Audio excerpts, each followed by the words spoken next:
Hello everyone, myself Anuradha. জন্মাষ্টমীর সন্ধ্যে ব্লগটা শুরু করা যাক। তার আগে তোমরা কমেন্টে বলো তো আমাকে সেদিন শাড়িটা পরে কেমন লাগছিল। বেশ, চলো এবার দেখি মা আর দিদা মিলে গোপালের জায়গাটা কেমন সাজিয়েছে। একদিকে রেখেছিল পুজোতে যেসব জিনিসগুলো লাগবে সেগুলো, আর একদিকে ছিল গোপালের জন্য যেসব স্পেশাল আইটেমগুলো বানানো হয়েছে সেই সব খাবারগুলো। মা আর আমি তখন ওয়েট করছিলাম পুরোহিত কখন আসবে, তাই আমি বললাম চলো একটা ছবি তুলি। তারপর আমি কাজে লেগে পড়ি পদ্ম ফুল ফোটানোর। আমি ভেবেছিলাম এই পদ্ম ফুলটা রেড কালারের হবে, মানে পিঙ্ক পিঙ্ক যেরকম হয়, কিন্তু হোয়াইট ছিল। তার কিছুক্ষণ পরই পুরোহিত এসে যায় আর শুরু হয় গোপালের অভিষেক।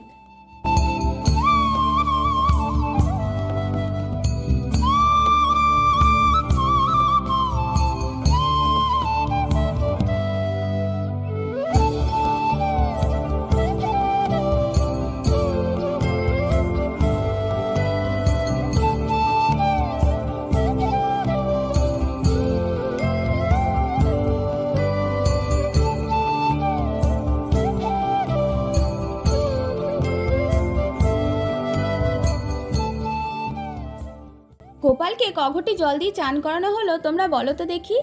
আর আমি এখন গোপালকে জামা পরাচ্ছিলাম। চান করানো হয়ে গেছে তাই আবার একটা নতুন জামা পরেছে। আমি জামা পরিয়ে দিয়েছিলাম আর মা গয়নাগাটি সমস্ত কিছু পরিয়ে দিয়েছিল ওকে। তারপর আবার ওকে মা সিংহাসনে বসিয়ে দেয় ওর বাঁশি দিয়ে।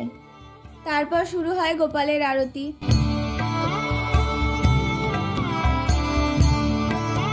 শাঁখ বাজিয়ে আমার ঠোঁটের অবস্থা পুরোই খারাপ। আর এখন পুরোহিত কৃষ্ণের অষ্টোত্তর শতনাম পাঠ করছিল, আমরা শুনছিলাম, আর ভাই আমাকে জ্বালাচ্ছিল, শুনতে দিচ্ছিল না। পুজো টুজো শেষ হয়ে যাওয়ার পর এখন আমি যে কেকটা এনেছিলাম গোপালের জন্য সেই কেকটা কেটে ওকে আগে খাইয়ে দিলাম। সেই কেকটাই আমার ভাইকে দিয়ে দিলাম আবার, কারণ ওই আমাদের ছোট্ট গোপাল। আর মাকে আমি ক্যামেরা ধরতে বলেছিলাম, মা যে কি ভিডিও করেছে মাই জানে। আর ভাই কেক পেয়ে কি আনন্দ দেখো। তো এখন গোপালের খাওয়া দাওয়া সব কমপ্লিট। এখন গোপাল ঘুমাতে যাবে, তাই মা ওকে শুইয়ে দিল, ওকে ঘুমও পাড়িয়ে দিল। গোপাল তাড়াতাড়ি ঘুমিয়ে পড়, তোর মাথায় যা জল ঢালা হয়েছে আজকে, রাতে না তোর জ্বর আসে। গোপালকে শুয়ে টুয়ে সমস্ত কিছু গুছিয়ে নিচে যেতেই দেখি শুরু হয়ে গেছে বৃষ্টি। আমি ভাবছিলাম গোপালের জন্মদিন আর যে বৃষ্টি হবে না তা কি হয়, তাই ওই একটুখানি বৃষ্টি দিয়েছিল। চলো গাইস, টাটা। যারা নতুন তারা ফলো করতে ভুলবে না কিন্তু। জয় রাধে।